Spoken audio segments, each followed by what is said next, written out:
Mobil pengangkut tabung gas terguling di ruas jalan tol Reformasi Kota Makassar. Akibat kejadian ini, sopir mobil alami luka. Pickup pengangkut tabung gas yang terguling di jalan tol Reformasi Kota Makassar memicu kemacetan panjang. Petugas pun kemudian diterjunkan untuk memindahkan mobil. Mobil alami kecelakaan usai ban mobil pecah saat melaju.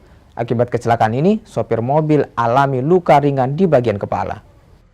Kendaraan roda 4 ini mengalami pecah ban belakang sebelah kiri, jadi terjadi oleng dan laka tunggal. Ini kendaraan pengangkut apa ini, Bang? Pengangkut gas. Apa ada korban, Bang? Korban satu orang, sopir sendiri, namun cuma luka ringan di pelipis sebelah kiri. Ini memang kecelakaan tunggal atau melibatkan kendaraan lain?